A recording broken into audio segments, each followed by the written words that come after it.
Hello നമസ്കാരം, Tara's wonder കിച്ചണിലേക്ക് എല്ലാവർക്കും സ്വാഗതം. നമുക്കിന്ന് ബീഫിൻ്റെ റെസിപ്പി കണ്ടു നോക്കിയാലോ. ബീഫിൻ്റെ തന്നെ റോസ്റ്റും ഡ്രൈ ഫ്രൈയും ഞാൻ കാണിക്കുന്നുണ്ട്. അപ്പോൾ വീഡിയോ നമുക്ക് കണ്ടു നോക്കാം.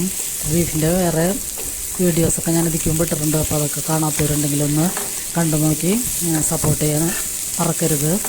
അപ്പോൾ ഇത് നമ്മൾ ബീഫ് ഡ്രൈ ഫ്രൈ ആണിത്. അപ്പോൾ നല്ലോണം ചെറുതീയിലിട്ടിട്ട് നമ്മൾ നോൺ സ്റ്റിക്കിൻ്റെ അല്ലെങ്കിൽ അടികട്ടിയുള്ള പാത്രത്തിലിട്ടിട്ട് നമ്മളിങ്ങനെ ചെറുതീയിലിട്ടിട്ട് ഉണക്കി ഡ്രൈ ആക്കി എടുക്കുന്നതാണ് beef dry fry. Beef roast എന്ന് പറയുമ്പോൾ കുറച്ച് കുഴഞ്ഞിരിക്കും, ചെറുതായിട്ടൊരു കുഴച്ചിലുണ്ടാവും ബീഫ് റോസ്റ്റിന്. അപ്പോൾ അതിൻ്റെ ഇൻഗ്രീഡിയൻസൊക്കെ നമുക്ക് എന്തൊക്കെയാണെന്ന് നോക്കാം. ഇത് ബീഫ് റോസ്റ്റാണ്. ബീഫ് നമുക്ക് കഷ്ണോട്ട് കൂർക്ക അല്ലെങ്കിൽ കപ്പയൊക്കെ ഇട്ട് വെക്കാം.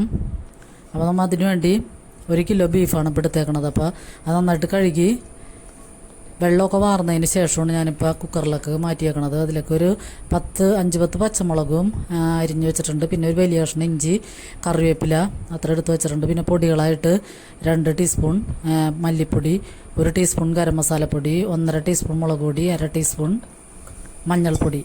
അപ്പോൾ ഇതിൽ നമ്മൾ സവാളയൊന്നും ഇപ്പോൾ ചേർക്കണില്ല.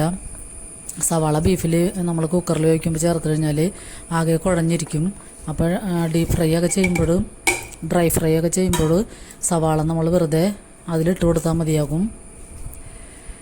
അപ്പോൾ നമുക്ക് ഈ ബീഫിലേക്ക് നമ്മൾ ഈ എടുത്ത് വെച്ചേക്കുന്ന ഇഞ്ചി, പച്ചമുളക്, കറിവേപ്പിലയും പിന്നെ പൊടികളെല്ലാം കൂടി ഇട്ടതിന് ശേഷം നമുക്ക് കുറച്ച് പച്ചവെളിച്ചെണ്ണയും കൂടി ഒഴിച്ച് പാകത്തിന് ഉപ്പ് ഞാൻ നേരത്തെ ഇട്ടിട്ടുണ്ട്.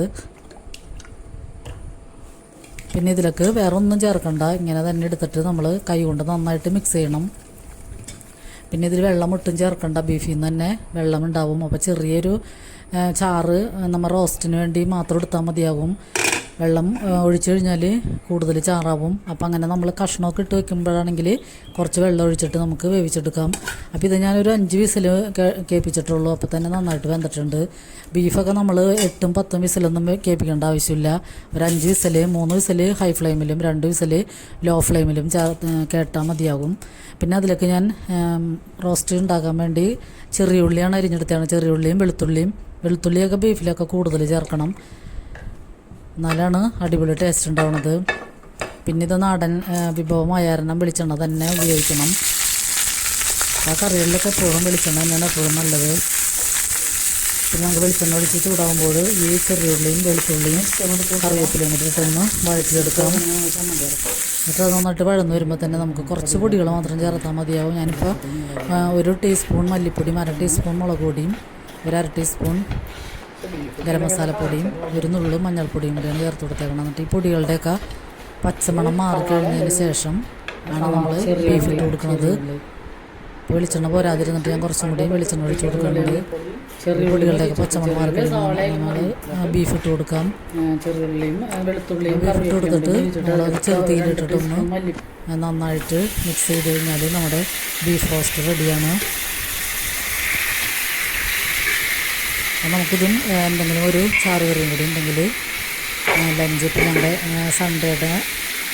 സൺഡേ സ്പെഷ്യലായിട്ടാണ് ഞാനിത് ഉണ്ടാക്കിയത്. ഇത് നന്നായിട്ട് മിക്സ് ചെയ്ത് കഴിഞ്ഞ് പിന്നെ നമ്മളൊരു സവാള പച്ചനെ തന്നെ അരിഞ്ഞ് സവാളയും മല്ലിയിലയും കൂടിയും ആണ് ചേർക്കുന്നത്.